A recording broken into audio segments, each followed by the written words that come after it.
Ditemukannya sebuah bangunan di Jazirah Arab yang dikirakan bahwa bangunan itu merupakan bangunan dari peninggalan kaum Ad.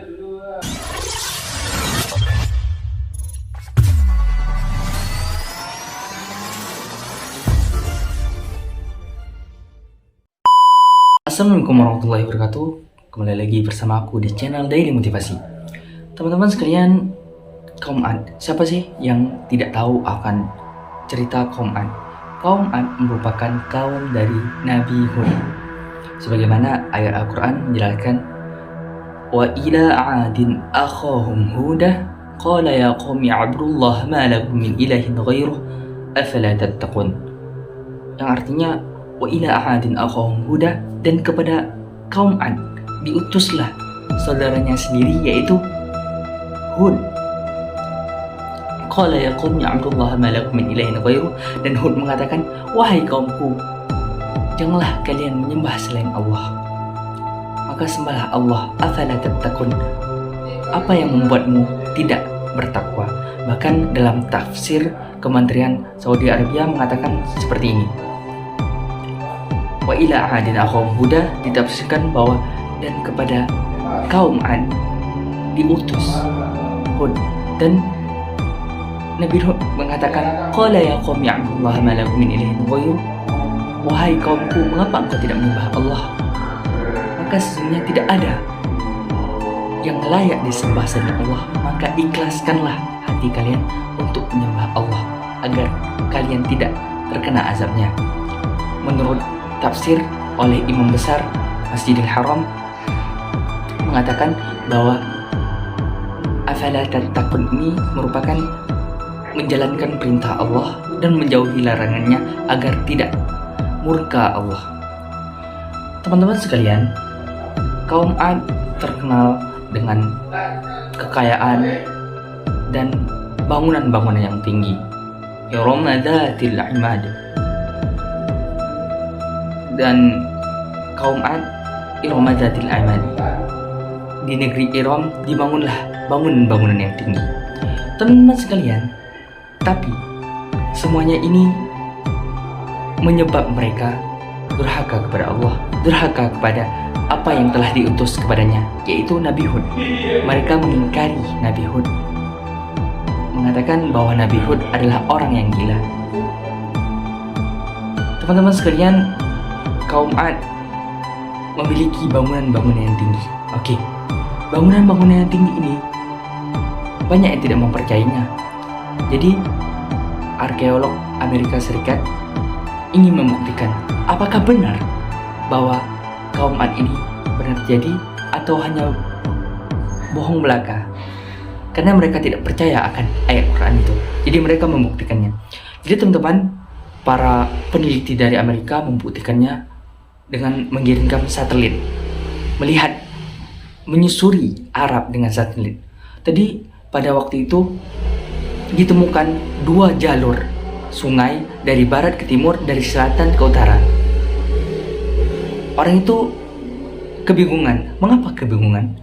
Karena tidak mungkin ada sebuah aliran sungai di negeri yang tandus, di sebuah tempat yaitu gurun ada sebuah aliran sungai. Mereka mengatakan pasti ada sebuah kehidupan, ada sebuah peradaban.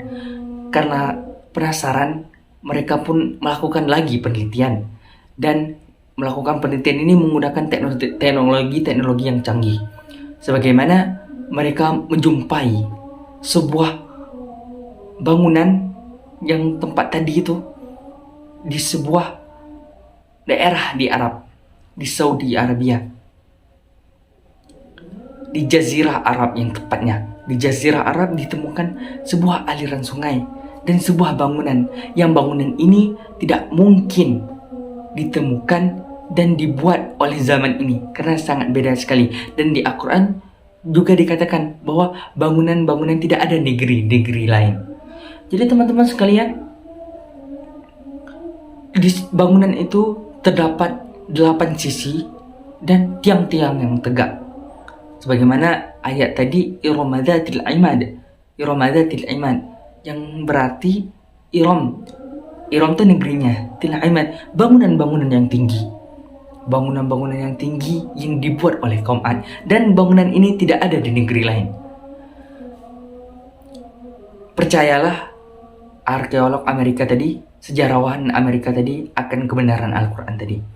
Dan mereka mengatakan bahwa Al-Quran benar-benar sebuah kitab yang tidak mungkin sama dengan kitab yang lain. Tapi teman-teman, dari kisah kaum Ad ini kita dapat mengambil pelajaran. Apa pelajarannya?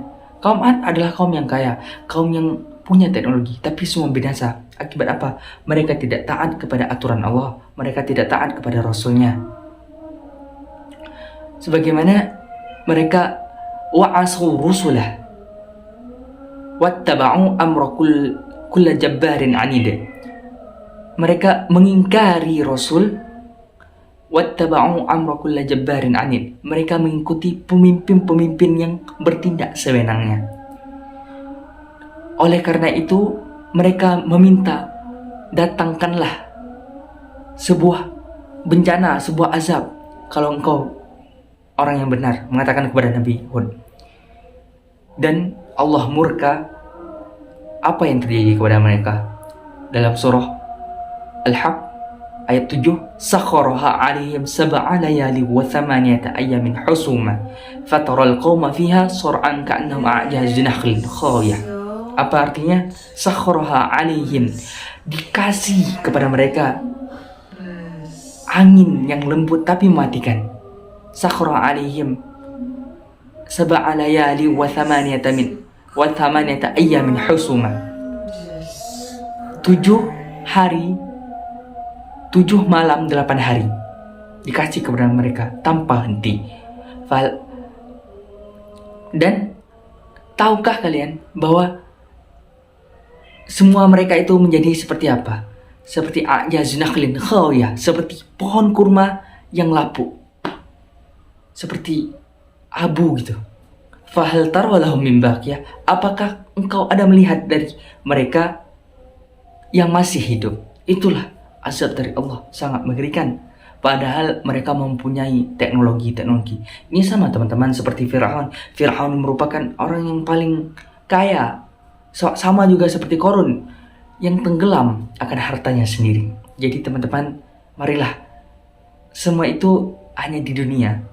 Dunia ini merupakan tempat singgah kita. Mengapa? Dunia merupakan tempat kutukan bagi Adam, penjara bagi Adam. Mengapa adanya bumi? Mengapa adanya dunia? Karena Adam memakan apa yang dilarang oleh Allah. Itu yang membuat kita pergi ke dunia. Berarti itu adalah hukuman bagi kita. Oke teman-teman, terima kasih. Wassalamualaikum warahmatullahi wabarakatuh.